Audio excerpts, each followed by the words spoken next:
Assalamualaikum warahmatullahi wabarakatuh. Ketemu lagi dengan saya Ivan Muhammad Agung dalam tutorial GISP. Pada kesempatan kali ini kita akan coba mengeksplorasi analisis data korelasional dengan GISP. Langkahnya mudah dan sederhana. Silakan kita cari data ya yang ada di komputer Anda. Pada layar ini sudah ada 3 variabel ya. Yang pertama kecanduan media sosial, yang kedua keterampilan sosial dan jenis kelamin. Pagi hari ini akan saya coba eksplorasi ya penelitian tentang kecanduan media sosial dengan keterampilan sosial. Langkahnya sangat mudah sekali ketika kita ingin melakukan analisis korelasional. Yang pertama, setelah datanya kita sudah tampil di layar, kemudian kita klik regression. Jadi korelasi ini masuk di regresi ya kalau di GISP ini. Kemudian klik ya. Kemudian di sini ada 2 pilihan ya, klasikal dengan Bayesian ya.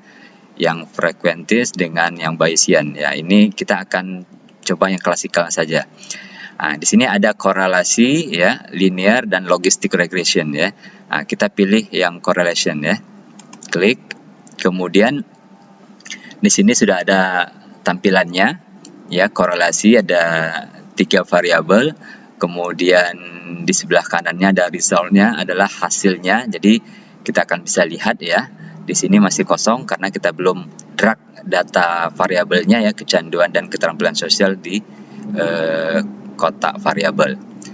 Di bawahnya ada data informasi mengenai sampel, kemudian plot gitu ya, hipotesis ya. Dalam penelitian ini variabel X-nya adalah kecanduan media sosial, variabel Y-nya adalah keterampilan sosial. Hipotesisnya adalah ya, semakin tinggi kecanduan media sosial seseorang, maka keterampilan sosial dia semakin rendah. Jadi bisa saja kita klik di dalam sini hipotesisnya negatif ya. Jadi semakin tinggi X-nya, Y-nya semakin rendah. Bisa. Kalau tidak atau misalkan undirect ya, hipotesis ya kita klik aja correlated. Tapi kalau kita mau spesifik ya, kita bisa klik yang hipotesis correlated negatif ya. Kemudian kita bisa pindahkan ya. Bisa kita gerak juga bisa. Sudah masuk ya, dan kita lihat hasilnya ya. Hasilnya di sini. Di sini ada 2 variabel, kecanduan media sosial, keterampilan sosial. Di sini kita menggunakan person ya. Jadi memang sampel korelasinya ada 3 ya. Yang pertama person ya. Yang kedua Spearman, yang ketiga Kendall. Spearman dan Kendall ini untuk statistik atau korelasi yang non parametrik. Hari ini kita yang person saja. Di sini kita lihat hasilnya person ya, ada p-value-nya ya. Ya, jadi p-value ini signifikansinya kalau person ini adalah kekuatannya ya, kekuatan hubungannya itu 0,46. Di sini ada min ya. Artinya berarti hipotesisnya atau hasilnya negatif ya. Negatif ini bukan nilainya negatif tetapi arah hipotesisnya. Semakin tinggi X, Y-nya semakin rendah. Tapi kalau hipotesis positif, semakin tinggi X, Y-nya semakin tinggi. Bisa kita lihat signifikansinya, kita kasih flagnya atau benderanya. Ya, di sini bisa kita lihat tanda bintang itu kurang dari 0,05, bintang 2 0,01, bintang 3 0,001. One tile ya. Karena apa one tile? Karena kita tadi mengklik correlated negatif ya. Tapi kalau kita klik umum ya, tidak berarah, dia hanya secara umum aja ya, ada hubungan. Tapi kalau sudah spesifik, ada hubungan negatif, berarti one tile ya.